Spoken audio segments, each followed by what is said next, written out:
All right, everybody, welcome to another deep dive. Ready to go. Let's do it. All right, so today we're going to be talking about some recent developments in Jamaica. Okay. Specifically, we've got two sources. One is an excerpt from a news article, and the other is a headline from a separate news piece. Right. Both of them dealing with Jamaican politics and the economy, and we're going to try to figure out like what's going on there. Sounds good. So the first source, this news article excerpt, it's talking about all these goodies that the Jamaican Prime Minister Andrew Holness is promising. Right. Okay.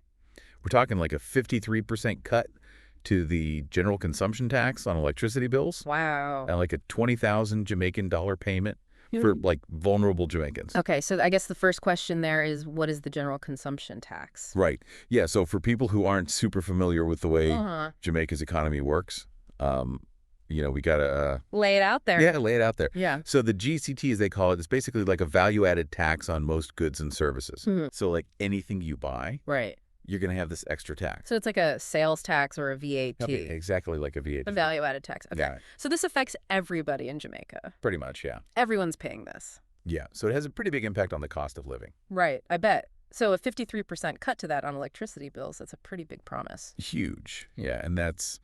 and then the $20,000 payment to vulnerable Jamaicans. So thinking about, Jamaica and the economy and sort of like vulnerable populations there, who do you think that's targeting? It's got to be people like, lower income folks, elderly people, people who are really feeling the effects. Of that general consumption tax? Yeah, exactly. Interesting, okay. But here's the thing, right? This is all happening. Okay. It's all being promised during the Jamaica Labour Party's annual conference, like just weeks before an election. Oh, so this is Holness's party. Yeah, this is his party's conference. Okay. So, what do you think? Do you think it's a coincidence? I'm going to go with no. Yeah, right. Like, what are the chances, Come on. Seems very strategic. Yeah, so if you were like, a political analyst watching this, you'd say. Totally a campaign move. This is textbook, right? Yeah. Appeal to the voters, especially right before an election. Especially when you're talking about like cost of living issues. Yeah. Which are always really important to voters. Right. I mean, everyone cares about the cost of living, especially if it's going up. Yeah. So he's trying to make things a little bit easier for folks. Exactly. And maybe get their votes. Right. So speaking of, that whole situation with the election and the promises, the opposition leader, Mark Golding, he's not mincing words, let me tell you. Right. He is calling this whole thing a, quote, vote-buying scheme. Wow. Okay, so he is not holding back. No, he's not messing around. So essentially what he's saying is that Holness is using government funds to buy votes. Basically, yeah. Which, I mean, I guess if we're being honest, does happen, around the world. It's not unheard of. It's not unheard of and certainly something to keep an eye on. Yeah. Okay, so we've got kind of like this political battle brewing. We've got these accusations flying around. Yeah. It's heating up. Yeah, definitely. Yeah. But let's move on to the second source. Okay. This headline about a school gym renovation. All right.